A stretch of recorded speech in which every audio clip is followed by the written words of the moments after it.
Welcome back to the Garden Hutch. Today we're going to take a look at the summer performance of the old garden. Let's get going.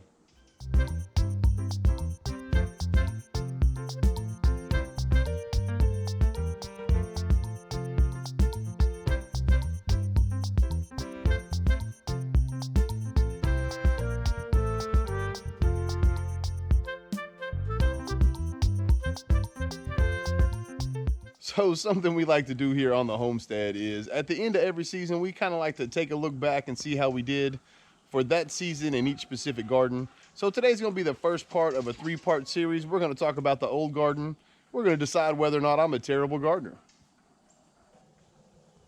So the Vegeta bed and the top row of the old garden, they did pretty well. You can see that we had a lot of our peppers and tomatoes. The Romas did okay, the peppers did okay. I do think that I need to rethink how I do the Vegeta bed just as far as the orientation to the sun. The top row of the old garden, it did really well for what we did. Going into next year though, I'm not going to take as much room with the pollinators, and I'm probably going to rethink the cherry tomatoes. The reason for that is the cherry tomatoes, while they did well, again, I think a lot of it has to do with the orientation to the sun. Just a bad thing on my part. Well, like the name implies, right? The old garden is the oldest of the gardens here on the homestead. When we first moved in, it was the first place we started experimenting before we decided that we wanted to do the homestead thing. The reason I bring that up is because you'll hear me say through this, there were a lot of mistakes that we made. The reason for that is because it was the first year that everything was set the way that we want it to be going forward. So hopefully next year we're going to do a whole lot better. All right, let's go take a look at the rest of the garden. So I do want to kind of keep on that same theme a little bit. The middle row did really well. We got quite a few potatoes, over 60 pounds of potatoes out of this row. They were really good. We realized we don't eat a whole lot of potatoes though, so we might rethink how we do this in the spring and in the fall next year. We got a lot of green beans as well out of the middle row. One of the advantages we have here in the old garden, especially when it comes to things like green beans and greens and lettuces and cucumbers and that sort of thing, the old garden gets the least of the direct evening sun out of all of our gardens.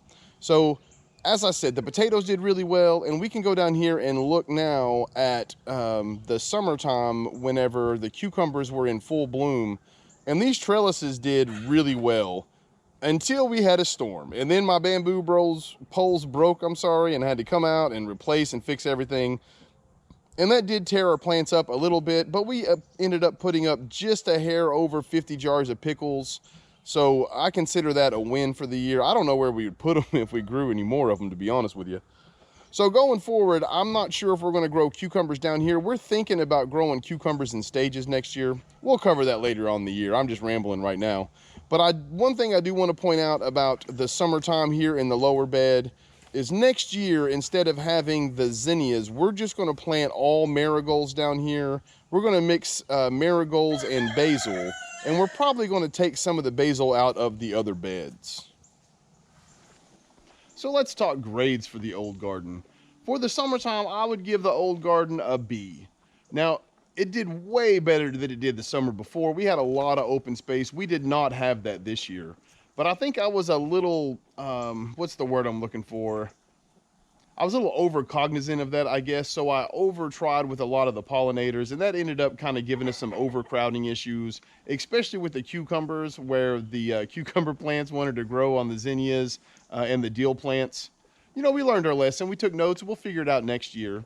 But again, I would say a strong B is good. I do think we learned a lot, and heading into next year, I'm really excited about where we're headed. Well, as always, I appreciate you all for hanging out with me today. Till next time, I hope you take care of yourselves. Peace.